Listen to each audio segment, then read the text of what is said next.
me. Can everyone hear me? This? Yes. Alright. I'm Julie. I will be reading one poem, and it is called For the Petit Family. One of my close friends once said, while we were sitting, pushing pollen around with our fingers late at night, and heard a distant crack, she said, "You only hear a lone firework go off every so often on some street in this town." And we couldn't tell if it was the neighbors behind us or her neighbors across town, but what we could hear was the zip-zap, crunch, fizzle, crack, crazy bug-killing machine in the yard behind ours. I never thought I would hear so much death at once, the way a body no bigger than my fist fizzles out like a crushed ember beneath a shoe. The eventual fizzling, but the sudden crunch. How long does the smell stay? Wouldn't the next bug smell what was coming before it knew? What does it say about who I am or who we are, that I wanted to, with all of my being in that single moment, run across my yard and then across theirs and break it into pieces, but wouldn't because it was not mine to break? The day I found out the public library I worked at was deleting 800 paperbacks from the system and not wanting to start trouble among the majority of patrons who actually care about books not going to waste, not wanting to maybe sell them or donate them or leave them in a giant pile of boxes by the door with a "Please Take" sign on top. It was allotted that they would be discreetly stripped of their title pages, barcodes cut right off the cover, and thrown in boxes bluntly labeled trash, wheeled into a back room to be dumped by the unfortunate teen volunteers who had no fucking idea what perfectly fine books sat taped up inside. So there's me, the intern, given with an apologetic look by the staff in charge the task of the ripping and the cutting and the chucking. And though the word gets thrown around and used in the most severe ways, how was this not a massacre? Here I was gathering up the victims, perfectly good condition, most of them, paperback mysteries and romances that had the misfortune of being unwanted at the wrong time.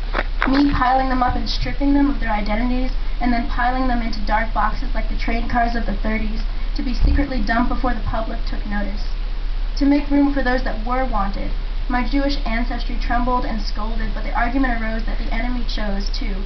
My boss told me to, or no one else is stopping this, why me? In our town, we enjoy the outdoors by taking a walk to the mailbox, or begrudgingly raking the chilled ground in the fall, sending goosebumps into its scalp. Even in the winter, a boom, and then an echo sounding out hollow up and down the hills, startling enough to be a gunshot, the sound that could never exist here. I used to think that this town wasn't capable of yelling, could be brought straight down to its knees, or stirred into muttered disapproval over a movie like Short Bus. I never thought anyone could be capable of a fuss big enough to numb the aftershock, but then in 2007, a few neighborhoods away from my house, a family is cornered and ripped in half.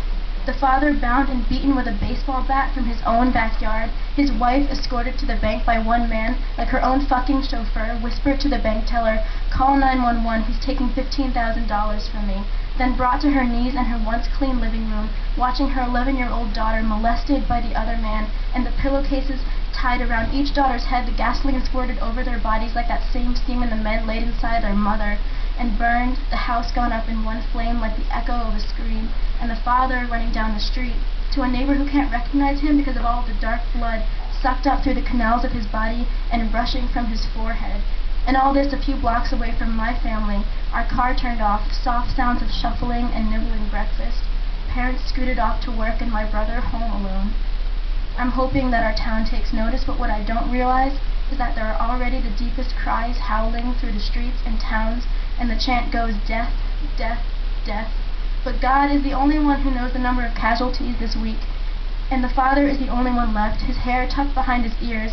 He has invitations to stay in every house that there is, and food and money. And God, how could this have happened in a town like Cheshire? At first I think, well, this is the same kind of shit that happens in towns and cities all over the country, unlike and like Cheshire, every day. Why this to get attention and not any other? Why this to bring Cheshire under the white-hot spotlight of pitting news? But then I get home and I see. The town is awake and pointing and protecting. It hits home when a group of kids I've been traveling with right before we all split to go home say, "You're from Cheshire, right? We saw it on the national news."